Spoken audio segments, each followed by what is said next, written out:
આજ આપણી સાથે ટુ ધી પોઈન્ટમાં ઉપસ્થિત છે પંચમહાલના સાંસદ પ્રભાતસિંહ ચૌહાણજી. પ્રભાતસિંહ, આપનું ખૂબ ખૂબ સ્વાગત છે. સૌપ્રથમ પ્રભાતસિંહ, ખાસ એ પૂછવા માંગીશ, આ વખતેનું આપનો એજન્ડા શું રહેશે? આ વખતેનો અમારો એજન્ડા પાર્ટીનો એજન્ડા હોય છે. એજન્ડા મુજબ અમારે ચાલવાનું, એજન્ડાની બહાર બિલકુલ જવાનું નહીં. પણ અમારો એજન્ડા મુજબ અમે જંગી લીડથી જીતવાના છીએ. ગઈ વખતે આપણે શંકરસિંહ વાઘેલાને માત આપી હતી. શંકરસિંહ વાઘેલાને આપણે હરાવ્યા હતા 2000 આસપાસ વોટથી. શું લાગી રહ્યું છે આ વખતે જે કોંગ્રેસના ઉમેદવાર, જે નવા ઉમેદવાર છે, એને આપ હરાવી શકશો? ગયા વખતે શંકરસિંહજીને હરાવ્યા એ તો સાહેબ એક વખતના રાજ્યના મુખ્યમંત્રી હતા અને ભારત સરકારમાં એક કપડા મંત્રી હતા અને એમની સામે મને મૂકવામાં આવ્યો હતો. કોઈને આશા નહોતી કે આ સીટ જીતવાના છે, છતાં પણ છેલ્લા રાઉન્ડમાં પાતળી બહુમતીથી હું જીતી ગયો. એ મારા માટે ખૂબ અગત્યનું હતું. હવે આ વખતે પણ શંકરસિંહને મેં કહેવડાયેલું, બાપુ આવો મારી સામે, પણ આવ્યા નથી, સાબરકાંઠામાં ગયા છે.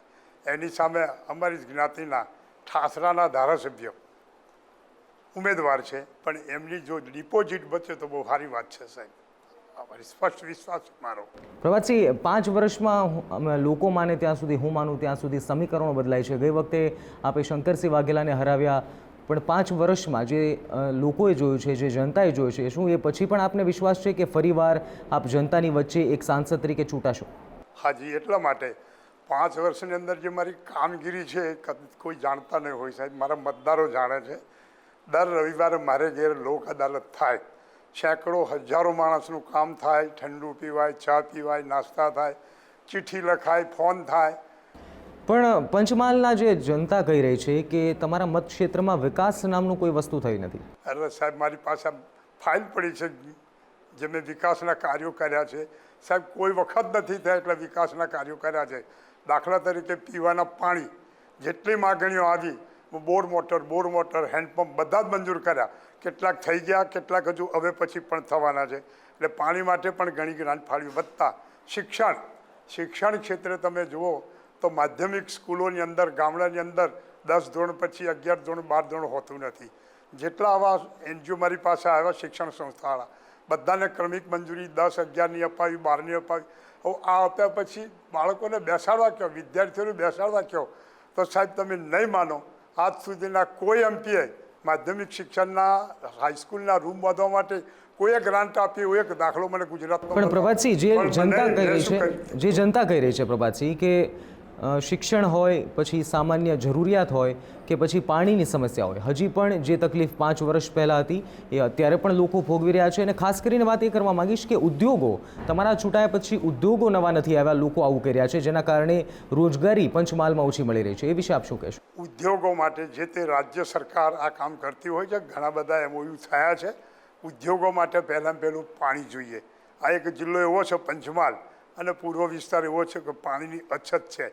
એને માટે હાઈ લેવલ કેનાલનું આયોજન થયું. 200 કરોડની યોજના વર્ષે પૂરી થશે. પાણી પ્લસ થવાના એટલે ઉદ્યોગો આવવાના. ઉદ્યોગ લાવવા માટે પણ મારી મથામણ છે. ઉદ્યોગો પણ આવતા 5 વર્ષમાં ઘણા આવશે કે બેકારોની સંખ્યા મારા જિલ્લામાં નહીં રહે.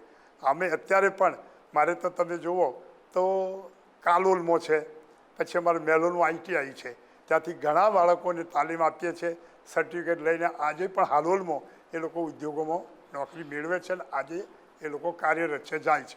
જે સામાન્ય જરૂરિયાતની વાત છે પ્રભાતસિંહ, એ વિશે આપ શું કહેશો? કારણ કે પાણી અને વીજળીની જે આપ વાત કરી રહ્યા છો, પંચમહાલ જિલ્લામાં જે રીતે લોકો પાસેથી અમને જાણવા મળી રહ્યું છે, લોકો હજી પાણી અને જે સામાન્ય વીજળી જેવી, ખેડૂતોની ખાસ વાત કરીએ તો ખેડૂતો પાસે પાણીની સમસ્યા અને 24 કલાક વીજળીની સમસ્યા હજી પણ ઊભી છે. એ વિશે આપ હવે કોઈ પગલાં લેવાના છો? તો હવે લેવાના છો તો આ 5 વર્ષમાં શા માટે ના લીધા એ જાણવા માંગે. જો વીજળીની વાત કરતા હોય તો હું તો આખા દેશમાં ફરું છું. કોઈ એવું ગુજરાતથી બીજું કોઈ ચડિયાતું રાજ નથી જ્યાં 24 કલાક વીજળી હોય. જો આપ માની રહ્યા છો કે પંચમહાલમાં જે રીતે બધી જ સમસ્યાઓ દૂર થઈ છે, તો આવતા 5 વર્ષ જનતા આપને શા માટે ચૂંટે, કે આપ જનતા માટે પંચમહાલમાં હવે શું કરવા માંગો છો? હાજી, જનતા એટલા માટે ચૂંટે, જનતાને વિકાસ જોઈએ છે. જે થઈ ગયો છે વિકાસ થઈ ગયો, પણ જે કોઈ હજુ બાકી રહ્યો હોય વિકાસ, કેનાલો છે, 24 કલાકનું પાણી એમને મળવું જોઈએ એ વાત છે. વીજળી તો મળે છે, એમને રોજીરોટી માટે આમ તો અમારા જિલ્લામાં પૂર્વ વિભાગમાંથી થોડા લોકોને રોજીરોટી માટે બહાર જવું પડશે. બાકી પશ્ચિમ ભાગને આ બાજુ કરાર યોજના છે, આ બાજુ પાનમનું પાણી જવું નથી પડતું. હવે પૂર્વ પટ્ટીના જે આદિવાસી અને બક્ષીપંથના લોકોને જવું પડે છે, એના માટે પાનમ નદી ઉપર એક આડ બંધ કરીને એમાંથી કેનાલ કાઢવાનું નક્કી થઈ ગયું છે, સર્વે થઈ ગયું છે. બીજું કે અમારી નર્મદાની મેઇન કેનાલમાંથી પાનમની કેનાલમાં પાણી પાડવાનું, કરાડની કેનાલમાં પાણી, એનું સર્વે પણ થઈ ગયું છે અને એ યોજના વર્ષે પૂરી થશે પછી પાણીનો પ્રશ્ન પંચમહાલમાં રહેવાનો નથી. પ્રતાપસિંહ, આપની વાત કરીએ તો આપને એક બાહુબલી નેતા તરીકે લોકો માને છે, શું કારણ હોય? કેવો બાબુ બાહુબલી નેતા માને છે લોકો, આપ દબંગ નેતા માને છે આપને, શું એટલા કારણ? માટે સર કે હું 1975માં મારા મેલોલ ગામમાં પંચાયતના સભ્યમાં ચૂંટાયેલો અને ત્યાંના સભ્યો મને સરપંચ બનાવ્યો હતો. ત્યાર પછીથી 75 પછી મારા મેલોલ ગામ 10,000ની વસ્તીવાળું આજ સુધી પંચાયતની ચૂંટણી થઈ નથી. સમરસ પંચાયત જ થાય એ મારા પ્રયત્નો છે. એવું નહીં કે બાહુબલથી તાકાત કરીને ડરાઈને કોઈ ફોર્મ ના ભરે, એવું નહીં. કોઈ ફોર્મ ભરવું પણ તૈયાર ના થાય સાહેબ. એટલે હું તો સરપંચ 75માં બન્યો ત્યારથી હમણાં 2012 સુધી હું સરપંચ હતો. એક જ વખત 75માં ચૂંટણી થઈ, ત્યાર પછી 7 વખત ચૂંટણી નથી થઈ. આખી બોડી બિનહરીફ થાય. સરકાર તરફથી 32,36 લાખ રૂપિયા અમને ઇનામ મળ્યું. એનો મેં મારા મેલોલ ગામમાં લાઇટ સાથેનો ડિવાઈડરવાળો રોડ બનાવ્યો પણ છે. એનું કારણ શું? 7 વાર ચૂંટણી નથી થઈ એનું કારણ શું? એટલો બધો ગામમાં વિકાસ થયો છે કે આપને ચૂંટણી વગર જ આપને ચૂંટવા પડે? હાજી સર, એક તો પહેલાં પીવાનું પાણી નર્મદાની મેઇન કેનાલમાંથી આખી યોજના બનાવીને મેલોનો 24 કલાક પીવાનું પાણી પૂરું પાડ્યું છે. પ્રભાતસિંહ, 10,000 વાળી વસ્તી આપણા ગામમાં 24 કલાક પાણી આવે છે, પણ હાલમાં જ ગોધરાના વ્યક્તિઓ પાસેથી એવું જાણવા મળ્યું કે 24 કલાક પાણી ગોધરામાં નથી. એટલે પોતાના વતનમાં 24 કલાક પાણી આવી શકે છે, પંચમહાલ બાકીના વિસ્તારોમાં 24 કલાક પાણી આવે છે ખરું? સાહેબ, ગોધરામાં 24 કલાકનું પાણી છે. નર્મદાની યોજના બનાવી મારા કાગળ ઉપર અને આજે ત્યાં ટ્રીટમેન્ટ પ્લાન્ટ પણ શરૂ થઈ ગયો અને ગોધરામાં ઘેરે ઘેર પાણી મળે છે સાહેબ. કોઈ ઘરે એવું નહીં કે પાણી ના મળતું હોય. આ નરેન્દ્ર મોદીજીની જે હવા ચાલી રહી છે, જે મોદી મેજિક સમગ્ર દેશમાં ચગ્યું છે, એનાથી ફાયદો કેટલો? સાહેબ, આખા દેશમાં હું તો ગઈકાલે શિરડી હતો. શિરડીમાં તમે જુઓ, ખાલી એક પટ્ટાવાળા પોલીસવાળાથી કોઈને પણ પૂછો તો શું બોલે ખબર છે? હર હર મોદી, ઘર ઘર મોદી. પ્રભાતસિંહ, બીજો એક પ્રશ્ન ખાસ પૂછવા માંગીશ. આપ શું માનો છો કે લોકસભામાં કેવા સાંસદ ચૂંટાવા જોઈએ? દાગી નેતા, દબંગ નેતા હોવા જોઈએ કે ગુનાહિત ઇતિહાસ ધરાવતા હોય એવા સાંસદ હોવા જોઈએ, જે હકીકતમાં કામ કરતા હોય પણ તેનું ભૂતકાળમાં થોડા ડાઘ હોય તેમ છતાં એમને સિલેક્ટ કરવામાં આવતા હોય છે? આમાં એવું છે કે આ તો 543 સીટની ચૂંટણી છે સાહેબ. એમાં તમે કોંગ્રેસમાં જુઓ તો લગભગ 75-80% દાગી ઉમેદવારો છે. પ્રભાતસિંહ, આપની ઉપર બી કાયદાકીય કસંજો ક્યાંક ને ક્યાંક કસાયેલો છે, એ વિશે આપ શું કહેશો? એ વાત ખોટી છે. મારી ઉપર એક દહેગામ ફાટકનો એક પ્રશ્ન હતો સાહેબ. મારે એક કાર્યક્રમમાં સમયસર જવાનું હતું. હું ફાટક 40 મિનિટ ઊભો રહ્યો સાહેબ, ત્યાં સુધી ફાટક નહીં ખોલ્યો. કારણ ફાટકની બે બાજુની સાઈડે જે સ્ટોલવાળા હતા એ વેપારનો ધંધો કરતા હતા, એમાં સ્ટેશન માસ્તરની ભાગીદારી હતી. એના કારણે 40 મિનિટ ફાટક બંધ રહ્યો. એટલે સ્ટેશન માસ્ટર સાહેબે ઝાપટ મારી દીધી. હું કહું છું ને, મારી દીધી. એણે મારી પર કેસ કર્યો. કેસ નીકળી ગયો. હું નિર્દોષ હતો, એની ભૂલ હતી. આજે અધિકારી ત્યાં જઈને કઈ એને કાઢી મૂક્યો સરકારે સાહેબ. એ મારી પર કેસ હતો, એ તો પૂરો થઈ ગયો, પતી ગયું. કોંગ્રેસે પ્રભાતસિંહ આક્ષેપ કરી રહી છે કે પંચમહાલમાં કોઈ પણ પ્રકારનો વિકાસ નથી, બધા જ મુદ્દાઓ ઊભા ને ઊભા છે વર્ષોથી. આ આક્ષેપ વિશે આપ શું કહેવા? એ તો સાહેબ એમનો વિરોધ પક્ષનો વિરોધ કરવાનો એક આ મુદ્દો છે. બાકી મને પ્રશ્ન ક્યાં કે ફલાણો પ્રશ્ન બાકી છે, એ ખોટી વાત કરે છે. કોઈ પ્રશ્ન વિકાસ માટે ફક્ત ઉદ્યોગો જોઈએ છે ને, એ ઉદ્યોગો માટે પ્રયત્ન છે ને. પાણી આવે જો અમારે ત્યાં હાઈ લેવલ કેનાલનું, એ પણ પ્રશ્ન સોલ્વ થવાનો છે સાહેબ. પ્રભાતસિંહ, રાહુલ ગાંધી જ્યાં પણ સભા કરી રહ્યા છે ત્યાં ભ્રષ્ટાચારનો એક મુદ્દો ઉઠાવી રહ્યા છે. નરેન્દ્ર મોદીની રેલીમાં પણ ભ્રષ્ટાચાર શબ્દ સાંભળવા મળે છે અને હવે આમ આદમી પાર્ટીના કેજરીવાલ પણ ભ્રષ્ટાચાર હટાવવાની માંગ સાથે એક પાર્ટીની રચના કરી ગુજરાતમાં પણ ઝાડુ ચલાવવાનો પ્રયત્ન કર્યો. તો શું આ વખતેની ચૂંટણીમાં અથવા તો આપના ચૂંટણી પ્રચારમાં ભ્રષ્ટાચાર સૌથી મહત્વનો મુદ્દો રહેશે? સાહેબ, તમે જુઓ, એ બે પક્ષો, એક તો કેજરીવાલ આપ અને અમે કોંગ્રેસ, આ બે પાસે ભાજપનો અન્ય કોઈ મુદ્દો જ નથી. એટલે ભ્રષ્ટાચારનો મુદ્દા રજૂ કરે. થોડા સમય પહેલાં જ આપના સંયોજક અરવિંદ કેજરીવાલ ગુજરાતની મુલાકાતે હતા. એ ગામડે ગામડે ગયા હતા. તો હજી પણ એ લોકોએ કેજરીવાલ એવું કર્યા છે કે ગુજરાતમાં ભરપૂર ભ્રષ્ટાચાર છે. આપ શું કહેશો એ વિશે? એ તો મુદ્દો બનાવ્યો છે સાહેબ. એ પોતે કેવા છે, એ ચૂંટણી લડવા ક્યાંથી નાણાં લાવે છે? આપ શું માનો છો, કોંગ્રેસમાંથી પીએમ પદના દાવેદાર કોઈ યોગ્ય લાગે છે મોદી સામે ટક્કર લઈ શકે? કોઈ એક પણ નહીં. આ રાહુલ ગાંધીની હવા નીકળી જશે. તમે યાદ કરજો તો ઇટાલીના પગલે સારી વાત છે સાહેબ. પ્રભાતસિંહ, ખાસ કરીને નરેન્દ્ર મોદી કદાચ માની લઈએ પીએમ બની જાય તો ગુજરાત કોણ સંભાળશે? હવે એ તો પાર્ટી નિર્ણય કરશે સાહેબ. પાર્ટી નિર્ણય કરશે. અને ગુજરાત એવું નોંધેલું રાજ નથી સાહેબ, તો જે કરશે મરદ માણસ આવશે, યાદ રાખજો. શંકરસિંહ વાઘેલા સામે આપે જીત નોંધાવી. ક્યાંક ને ક્યાંક મેં આપને પહેલાં પણ કહ્યું કે આપને દબંગ નેતા માનવામાં આવે છે, એક આમ જોરદાર નેતા માનવામાં આવે છે. તો ફરીવાર આપને પાર્ટી શા માટે છૂટે? એક દબંગ નેતા છો, કામગીરી પણ આપ કરો છો, પણ બીજા કોઈ એવા કારણ છે જેથી જનતા ફરીવાર આપને એના કિંમતી 5 વર્ષ આપે? એટલા માટે કે હું હાજર જવાબી માણસ છું. મારી પાસેથી કોઈ નિરાશ જાય જ નહીં. રાતે દિવસે 24 કલાકો ગમે ત્યારે આવે એનું કામ થાય ને થાય જ. એટલે લોકો મને ચાહે છે કે ભાઈ આ ગમે ત્યારે જઈએ તો આપણું કામ કરે છે. એ મારી છાપ છે સાહેબ, અનેરી છાપ છે, અને વર્ષોની 1975થી આજ સુધી છે. એટલે ફરી પણ પાર્ટીએ મારી પસંદગી કરી છે, અને આ વખતની ચૂંટણીમાં જુઓ તમે, લાખ ઉપરની રીડ આવશે સાહેબ મારી. પણ કોંગ્રેસ એવું કહી રહ્યું છે કે પંચમહાલમાં પ્રભાતસિંહની બીક છે. આ વાત સાચી છે? ના, એ વાત ખોટી. હું તો ધાર્મિક છું સાહેબ. હું કંઈ અકંઠીધારી છું સાહેબ. હું કંઈ ખાવા પીવાવાળો માણસ નથી સાહેબ. મારા એવો ક્રોધ છે જ નહીં સાહેબ. કોંગ્રેસવાળા કોઈ પણ, હું બધાનું કામ કરું, જોઈને કામ કરું, અને હું કોઈને ધાક ધમકી મેં કોઈ દિવસ આપી જ નથી. એટલે સવાલ જ ક્યાં છે? કેન્દ્રમાં ભાજપની સરકાર આવશે, અને જો આવશે તો કેટલી સીટો સાથે આવશે? હા સાહેબ, 292 પ્લસ. યાદ રાખજો સાહેબ, 292થી ઉપર સીટો. અમારી ગણતરી 300 સીટોની છે. તમે જુઓ, અહીં ભારતમાં ફરીએ એટલે ખબર પડે સાહેબ કે હવામાન જ આખું ભાજપનું છે, મોદીનું છે, અને મોદી ચકેડું ચાલુ જ છે સાહેબ. પ્રભાતસિંહ, પંચમહાલ જિલ્લામાં શું એવું બાકી છે જો જનતા તમને ફરી છૂટે? જો જનતા તમને ફરી છૂટે તો પંચમહાલમાં શું એવું બાકી છે જે આ પ્રથમ પગલું લેવા માંગશો? હા, પ્રથમ એક છે કે પૂર્વ વિસ્તાર જે અમારો છે પંચમહાલનો, ત્યાં ખેતીનું પાણી નથી. એના માટે અમારા મુખ્યમંત્રીએ કહ્યું છે કે નર્મદાનું પાણી અમે આદિવાસી વિસ્તારને આપવાના છીએ. એનું સર્વે પણ થઈ ગયું, અને સર્વે થયા પછી લિફ્ટ કરીને પણ એમને પાણી આપી, અને એક તો સ્થળાંતર થતું અટકે, વત્તા ખેતી થઈ શકે. એટલે કોઈ સવાલ જ નથી થવાનો પાણીનો. પ્રભાતસિંહ, સંદેશ ન્યૂઝ સાથે આપ જોડાયા એ બદલ આપનો ખૂબ ખૂબ આભાર. આભાર. નમસ્કાર, ટુ ધી પોઈન્ટ સાથે હું છું નિશિત રાજગુરુ. આજે આપણે વાત કરીશું પંચમહાલ મતક્ષેત્રના કોંગ્રેસના ઉમેદવાર રામસિંહ પરમાર જોડે. રામસિંહજી, આપનું ખૂબ સ્વાગત છે સંદેશ ન્યૂઝમાં. સૌપ્રથમ રામસિંહજી, ખાસ એ પૂછવા માંગીશ કે આ વખતેના કયા એવા મુદ્દાઓ રહેશે કે એ મુદ્દાઓ લઈને તમે મેદાનમાં ઉતરવાના છો? કરાડ ગોધરા પંચમહાલની કોંગ્રેસ પાર્ટી મારફતે મને ઉમેદવાર જ્યારે જાહેર કરવામાં આવે છે, ત્યારે જે મુદ્દા લઈને હું જવાનો છું મારા વિસ્તારની અંદર, કોઈ દવાખાનાની ગામડાની અંદર કોઈ સુવિધા નથી સાહેબ. બાળકો, સ્ત્રી અને બાળકોનું પણ એમનું આરોગ્ય તમે જુઓ તો આપણને થોડીક દયા આવે એવી પરિસ્થિતિ જે આદિવાસી વિસ્તારની છે, બક્ષીપંથની વિસ્તારની છે. ત્યારે એમની સુખાકારી કેવી રીતે વધે, બાળકોને રોજીરોટી કેવી રીતે મળે, એના માટે ચોક્કસ મારા પ્રયત્નો રહેશે. રામસિંહજી, ખેડા જિલ્લો છે આપનું કાર્યક્ષેત્ર છે. ખાસ કરીને ખેડા જિલ્લામાંથી એવી ફરિયાદ આવે છે કે આપ પારિવારિક રાજકારણ ચલાવો છો. શું કહેશો આપ? જે વાતની અંદર કોઈ તથ્ય નહીં, પારિવારિક હું રાજકારણ ચલાવતો નથી. એક જ દાખલો આપીશ કે છેલ્લા 25 વર્ષથી અમૂલ ડેરીના ડિરેક્ટર, વાઇસ ચેરમેન, છેલ્લા 11 વર્ષથી ચેરમેન તરીકે હું બિનહરીફ બેઠેલો છું. પણ અત્યારે મેં ચલાવ્યું ત્યારે હું એ ચેલેન્જ તરીકે કહ્યું કે ખેડા જિલ્લાની એક પણ જો વ્યક્તિ એમ કે રામસિંહભાઈ રાજકારણ ચલાવે છે તો રાજકારણ.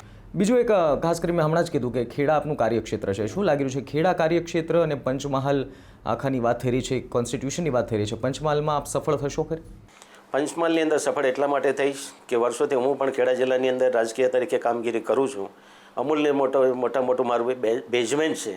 દૂધના ધંધાના પશુપાલકો સાથે મારો સતત સંપર્કને કારણે એ આ પેટર્નની અંદર બહુ સારું છે. રામસિંહજી, એક સમય હતો જ્યારે પંચમહાલ એક કોંગ્રેસનું ગઢ ગણાતું હતું, પણ આ ચિત્ર કંઈક બદલાઈ ગયું છે. હવે પંચમહાલમાં કોંગ્રેસ એક ગઢ નથી ગણાતું, અને ક્યાંક ને ક્યાંક કોંગ્રેસને એવી તકલીફ પડી રહી છે પંચમહાલમાં ટકી રહેવા માટે. કોંગ્રેસની વાત જો કરી તો પંચમહાલની અંદર પહેલાં અગાઉના વર્ષોની અંદર કોંગ્રેસનો ગઢ ગણાતો હતો. માણેકલાલ ગાંધી, અત્યારે યાદ કરું છું કે બહુ સારા વહીવટને કારણે, એક સારા વ્યક્તિને કારણે બહુ સારો લાંબો સમય સુધી એમણે કામગીરી કરી. ત્યારમાં થોડોક અંતરની અંદર જે બીજેપી પેસી ગયું એની અંદર જે આક્ષેપો અત્યારે જે થઈ રહ્યા છે, મને ત્યાં સુધી હું ના કહી શકું, પણ ગઈકાલે મને એવી ફરિયાદ મળી કે રમશીભાઈ ગ્રાન્ટો વેચાતી મળે છે. જ્યારે પબ્લિકના સામાન્ય માણસોના પૈસા, એમના પૈસા એમને સુધી પહોંચાડવાના હોય અને ગ્રાન્ટો વેચાય, એ સારા માટે નથી. રામસિંહજી, ખાસ એ પૂછવા માંગીશ કે જો તમે એક સાંસદ તરીકે ચૂંટાવ તો શું તમે ખાલી માત્ર વાયદા જ કરશો કે પછી કામ પણ કંઈક કરશો? કારણ કે જે રીતે તમે કહી રહ્યા છો કે પંચમહાલમાં આ તકલીફ છે, આ તકલીફ છે, તો શું બાકી સાંસદોની જેમ તમે પણ વાયદા કરતા રહેશો? હું વાયદામાં માનનારો માણસ નથી સાહેબ. હું પણ સામાન્ય માણસ છું, એક ખેડૂતનો દીકરો છું, ગરીબ ઘરમાંથી આવેલો છું. ગામડાની પરિસ્થિતિ શું છે મને બરાબર અભ્યાસ છે. મેં કહ્યું એ પ્રમાણે ત્યાંની પરિસ્થિતિ પ્રમાણે પહેલાં તો પાણી, પીવાના પાણીની અંદર પ્રાયોરિટી આપવી જોઈએ. રોજીરોટીનો પ્રશ્ન, પંચમહાલની અંદર ડેરી ચાલે છે, પણ હું મને ત્યાં સુધી જો વધારેમાં વધારે પશુપાલનની અંદર જો મદદ કરવામાં આવે, એને સબસિડી આપવામાં આવે, બીજી સગવડો આપવામાં આવે, તો ગ્રામ્ય લેવલે પશુપાલનના ધંધાને ખેતીની બંને સાથે ભેગું કરે તો બહુ સુખાકારી વધી શકે એમ છે. મારા ખેડાના આણંદ જિલ્લાની અંદર કોઈ મને અત્યારે તકલીફ નથી, કોઈ ખેડૂતની ફરિયાદ નથી, કારણ કે પશુપાલનના ધંધાની અંદર મેં બહુ સારી મદદ કરેલી. તબેલા પણ કર્યા. એક દિવસનું 22 લાખ લીટર દૂધ આવે છે મારે ત્યાં, અને ખૂબ સારા દૂધના ભાવ આપું છું, બોનસ આપું છું, એના કારણે ખૂબ સારી રોજીરોટી મળે. પંચમહાલમાં એ ગોઠવાયું નથી અત્યાર સુધી, ગામડાની અંદર એ નથી ગોઠવાઈ. પણ રામસિંહજી, પંચમહાલમાં એ ગોઠવાયું નથી. ખેડાની આ વાત કરીએ આપણે, દૂધને થોડું બાજુમાં રાખીએ તો ખેડામાં હજી પણ વીજળી અને પાણીની તકલીફો છે, અને ક્યાંક ને ક્યાંક હજી પણ શિક્ષિત બેરોજગાર વ્યક્તિ ખેડા જિલ્લામાં ફરી જ રહ્યા છે. શિક્ષિત બેરોજગારની સંખ્યા તો આખા ગુજરાતની મોટો પ્રશ્ન એટલે ખેડામાં હોવી જરૂરી છે. હોવી જરૂરી નથી, પણ હું ગામડાની લે તો મેં કહ્યું કે એને નોકરી ન મળે, પણ એ ખેડૂતના દીકરા તરીકે 1 વીઘું જમીન હોય ને 2 પશુપાલનનો ધંધો કરે તો મહિને એને 5 થી 10 હજાર રૂપિયા એને ચોખ્ખા મળી શકે, એને ઘરનું આવરણ ચાલી શકે, એ ઘર ચલાવી શકે, એના બાળકોને શિક્ષણ પણ આપી શકે છે. વિધવા બહેનો મેં જોઈએ પ્રમાણે એને મેં જાનવર આપીને કારણે અત્યારે એનું ઘર બહુ સારું ચાલે છે. એટલે ખેડાની તકલીફ દૂર કરવાની છે કે પંચમહાલની તકલીફ દૂર પંચમહાલની કરવાની? સાથે પંચમહાલની કરવાની છે. હું તો પંચમહાલમાં પહેલી વાર જાઉં છું, તો પંચમહાલની પરિસ્થિતિ પ્રમાણે તેનો અભ્યાસ કરીને હું કરી શકું એમ છું સાહેબ. આપના મતે શું લાગી રહ્યું છે, પંચમહાલમાં સૌથી મોટો મુદ્દો કયો છે જે ખૂટી રહ્યો છે? મને ગઈકાલે જાણવાનું મળ્યું એ પ્રમાણે અગાઉના દિવસોની અંદર ગુજરાતના મુખ્યમંત્રી પંચમહાલની અંદર સદભાવના જ્યારે કરવા માટે ગયા ત્યારે એમણે ખાતરી આપીને મોટો પેકેજ જે બહાર પાડ્યા હતા કરોડો રૂપિયાનો, અત્યાર સુધી 1 રૂપિયો ત્યાં ગયો નથી. એટલે આપ કહી રહ્યા છો કે ભાજપ જે પંચમહાલમાં સદભાવના કર્યું ત્યારે ખોટા વાયદા કર્યા, તો શું આપ એ પણ માનો છો કે કેન્દ્ર સરકારે જે અમુક વાયદાઓ કર્યા છે હજી પણ પૂરા નથી? ત્યાં ભ્રષ્ટાચાર વાત કરીએ, મોંઘવારી વાત કરીએ, કેન્દ્ર સરકાર આની માટે જવાબદાર છે, આ માનો છો? ભ્રષ્ટાચારની વાત કરીએ તો હું મને ત્યાં સુધી કેન્દ્ર એમાં જવાબદાર નથી સાહેબ. પંચમહાલ બેઠકની વાત કરીએ તો શંકરસિંહજી વાઘેલા જે દિગ્ગજ નેતા કોંગ્રેસના કહી શકાય, એ ગત ટર્મમાં 2000 મતોથી હાર્યા હતા. શું લાગી રહ્યું છે, આંતરિક રાજકારણનો શંકરસિંહ વાઘેલા જે તમારા કોંગ્રેસની આંતરિક રાજકારણનો ભોગ બન્યા એવી વાતો વહેતી થઈ છે, આ વિશે શું કહેશો? નહીં, શંકરસિંહ વાઘેલા જ્યારે એમના વરે ત્યારે જે અંદરનો જે પ્રશ્ન છે એ અંદરને ખાને કશું છે નહીં, પણ જે પરિસ્થિતિ અને સંજોગોને કારણે શંકરસિંહ બાપુ થોડાક એમના મગજમાં હતું, એમમાં હતું, અને આખા ગુજરાતની અંદર એમણે જે ફરવા માટે અને પ્રચાર કરવા માટે ગયાને કારણે સંપર્ક ઓછો પડ્યો. પણ સવાલ રામસિંહજી એ છે કે તમે તો ચૂંટાતા આવ્યો છો એ માન્યું, પણ બાકીના નેતા, કોંગ્રેસના નેતા કેમ નથી ચૂંટાતા? બાકીના કોંગ્રેસના નેતાઓ મેં કહ્યું એ પ્રમાણે લોકસંપર્કમાં રહેવું જોઈએ, ખૂબ જરૂરી છે. અગાઉના દિવસો અને હાલના જે દિવસો જે આવી રહ્યા છે એની અંદર લોકસંપર્કમાં રહેવું ખૂબ જરૂરી છે. લોકોની અંદર જાગૃતિ આવી છે, જે નવું યંગ બ્લડ છે એ પણ ઈચ્છે છે, કારણ કે એ હવે નવી ટેકનોલોજીને કારણે ખૂબ જાગૃતિ છે. એવા સમયની અંદર લોકસભા રહેવું ખૂબ જરૂરી છે. પંચમહાલની વાત કરીએ રામસિંહજી, પંચમહાલની ચૂંટણીમાં તમે કોના નામ પર મત લેશો? તમારા કાર્યના નામ પર કે પછી કેન્દ્ર સરકારના નામે? પંચમહાલની અંદર મોટાભાગે મારા નામ તરીકે બધા મને ઓળખે છે. કોંગ્રેસ પાર્ટી તરીકે જ હું મત માગવાનો છું. કેન્દ્ર સરકારે અત્યાર સુધી દેશની અંદર જે સારામાં સારી જે કામગીરી કરી, ખેડૂતોને દેવા નાબૂદી કોણે કર્યો સાહેબ? કોંગ્રેસે કરેલો. જે અત્યારે અનાજની જે યોજના મૂકી કોણે કર્યું? કેન્દ્ર સરકારે કર્યું છે. પણ પાર્ટીના કયા એવા કારણ છે કે આપને સિલેક્ટ કરવામાં આવ્યા? મારી પ્રસંગી એટલા માટે હું માનું છું ત્યાં કરીશ ત્યાં સુધી વર્ષોથી અમૂલ ડેરીનો જે વહીવટ કરી રહ્યો છું, એક સારી કામગીરી હું મારી જાતે નથી કહેતો, પણ એક સારી મારું એ છે કે ભાઈ એક સારા ઉમેદવાર તરીકે મારી પસંદગી કરવામાં આવે છે. એટલે આપની જીતની પાછળનું જો કારણ હશે તો એ અમૂલ હશે. અમૂલ મોટો ફાળો છે. અને અમૂલ સિવાય કોઈ મુદ્દા નથી કે આપણે ત્યાં જીતી શકો તમારા કાર્યક્ષેત્ર અને તમારા કામના લીધે? એ છે મારા પક્ષને પણ જે કામગીરી કરી, કેન્દ્ર સરકારે પણ જે યોજના બનાવીને જે કામ કરી, એ પક્ષની દ્રષ્ટિએ પણ મને વધારે ફાયદો થવાનો છે. અમૂલનું નામ છે, દેશની છે, દુનિયાની અંદર નામ છે, એને કારણે લોકોને દરેકને એમ જ છે કે ભાઈ અમૂલના ચેરમેન રામસિંહભાઈ છે, હંમેશા એકબીજાને ખબર પડે કે ભાઈ કોણ વ્યક્તિ કેવું છે, એને કારણે મને વધારે ફાયદો થઈ શકે એમ છે. ફરીવાર રામસિંહભાઈ, મોંઘવારીના મુદ્દા ઉપર આવીશ. ઠેર ઠેર બોલાઈ રહ્યું છે મોંઘવારી વધી છે, કેન્દ્ર સરકારે મોંઘવારી વધારી છે. મોંઘવારીનો પ્રશ્ન જે કેન્દ્ર પર જે આક્ષેપ કરે છે એ ખોટો આક્ષેપ છે. એ આક્ષેપ કરનારા જે રાજકારણની બેઠેલા છે એ આક્ષેપ કરે છે કે કેન્દ્ર સરકારને કારણે મોંઘવારી વધી છે. સામાન્ય પબ્લિકને બહુ ખ્યાલ ના હોય કે મોંઘવારી સાથે વધવાનું શું કારણ છે. ભ્રષ્ટાચારનો મુદ્દો આ વખતે ચૂંટણીમાં રહેશે. જે રીતે રાહુલ ગાંધી રેલી સંબોધી રહ્યા છે, તમામ જગ્યાએ ભ્રષ્ટાચાર એક મુદ્દો ઉઠાવી રહ્યા છે. શું આ વખતેની ચૂંટણીમાં મુખ્ય મુદ્દો ભ્રષ્ટાચાર રહેશે? સીએમથી જે પીએમ બનવા માટે જે નીકળ્યા છે એ જ ભ્રષ્ટાચારની વાત કરે છે કે ભ્રષ્ટાચાર તો ગુજરાતની અંદર કેટલો ભ્રષ્ટાચાર છે.